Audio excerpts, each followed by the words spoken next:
Blue and red lights were splashing across my front yard when I pulled into my own driveway. My weekend bag still dangling from one hand, Rusty's leash in the other. I barely had time to register the sirens dying down before I saw her Karen Whitfield standing on my porch with my doormat folded under her shoe like some kind of badge. She pointed at me with the certainty of a cop in a crime show and yelled, "That's him, the intruder I called about." In that split second, I realized the nightmare I was being accused of breaking into my own house. The taller officer stepped toward me, calm but cautious, asking me to set my bag down and show my hands. Rusty sat obediently at my side, tail wagging like none of this mattered.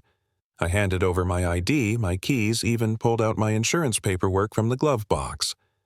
Everything matched my name, my photo, the address painted above the door, and yet Karen stood there, arms crossed, telling anyone who would listen that I'd abandoned the house and she, as head of the HOA, had a duty to keep it safe. I should have been furious right then, but mostly I was just stunned.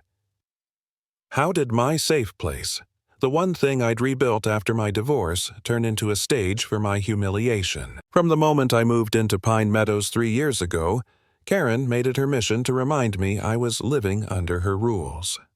She greeted me with a binder full of guidelines, trash cans, paint colors, even what kind of seasonal flags were tasteful. I tried to be a good neighbor. I painted the mailbox the approved shade of colonial black. I coiled my hose neatly. I even rehung holiday lights on the clubhouse roof when volunteers bailed in the rain. Still, the letters came. A banner that said, "Go Tigers" was deemed political. A kayak leaning against my garage was labeled temporary structure.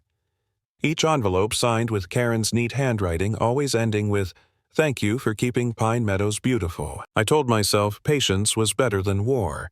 But patience doesn't mean being blind, and tonight I saw clearly. When I came back early from the cabin because of a storm, I spotted her cardigan and clipboard on my porch before I even parked. My side gate was unlatched. My deadbolt looked scratched and my stomach twisted. When I asked if she'd gone inside, she smiled thinly and said, "Of course not. Just checking for safety." Seconds later, she was dialing the police, treating me like an intruder. Standing in my own driveway, surrounded by neighbors with their phones out, I felt stripped down to nothing. Even when Mr. Jenkins, my retired Army neighbor, vouched for me, said I'd given him a spare key that I'd told him about the storm, it barely mattered. The officers were calm, professional, but I could see the suspicion in their eyes. Karen's confidence, her smirk, it almost made me doubt myself. Maybe I'd been too passive, maybe I'd let her push too far. For a moment I thought about giving up selling the place, leaving this neighborhood to her claws. My home had become a circus, and I was the clown. But then came the crack in her armor. The officer lifted the welcome mat and found an HOA master key tucked beneath it, stamped in red plastic. My camera app pinged with a motion alert showing her at the door minutes before I returned. And when another figure stumbled out from inside my house, a pale teenager with a hoodie, dripping rain hands in the air, I nearly lost my breath. It was Eric, Karen's son, with another HOA key dangling from his neck. He confessed his mother told him I'd be gone, that it was safe to crash at my place for a few nights. The neighbors gasped. The officer's flashlights caught every nervous twitch on his face, and Karen sputtered excuses that only made things worse. My garage door rumbled open under police hands, and what they revealed made my skin crawl. Boxes stacked like a warehouse, all marked confiscated property pending fines. Inside, hoses, grills, toys, even Mrs. Long's missing garden gnomes and the Morales kids' basketball hoop. Each tagged violation. My garage, my sanctuary, had been turned into HOA storage without my knowledge. The neighborhood erupted. Phones shot higher. Voices rose in anger. Karen screamed about standards and order, but nobody was buying it anymore. The officers kept pulling items out, and then worse, they uncovered jewelry, watches, even wallets. Not fines. Not violations, stolen. The illusion shattered right there on my driveway. And it wasn't just Karen. From behind my shed, another figure emerged, hood, low crowbar, still wet with rain. Derek Miles, the HOA treasurer.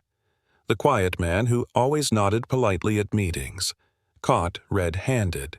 When pressed, he admitted Karen had dragged him into it, told him it was temporary, that nobody would ever find out. Their alliance crumbled in front of us as they turned on each other, voices raw with betrayal. That was the moment something shifted in me. The doubt, the humiliation, the fear, they burned off like fog in sunlight. I wasn't going to be her victim anymore. I wasn't going to let my neighborhood rot under people like her. When the officers asked if I wanted this pursued, my voice was steady for the first time that night. Investigate everything. Every key, every box. Hold them accountable. Karen begged, her voice cracking, still clinging to her warped sense of duty. Derek hung his head, shame flooding his face. The neighbors shouted demanding answers, demanding justice, and then came the final blow. The officers found a lockbox in the ditch filled with envelopes stuffed with cash, our HOA dues. Skimmed. Stolen. The corruption wasn't just Karen's obsession. It infected the entire board. In the rain-soaked chaos, officers detained them one by one. Cynthia, the vice president, muttered about sacrificing for the community. Roger, the landscaper chair, claimed he just followed orders. Linda, the secretary, sobbed that she thought it was normal, but the evidence was undeniable. Boxes, jewelry, stolen money, HOA, master keys, years of control exposed in a single night. The neighbors' anger boiled over into unity. For the first time since I moved in, they weren't whispering in fear. They were shouting together, refusing to ever be ruled like that again. Karen collapsed in the grass mascara, running with the rain, her clipboard abandoned in the mud.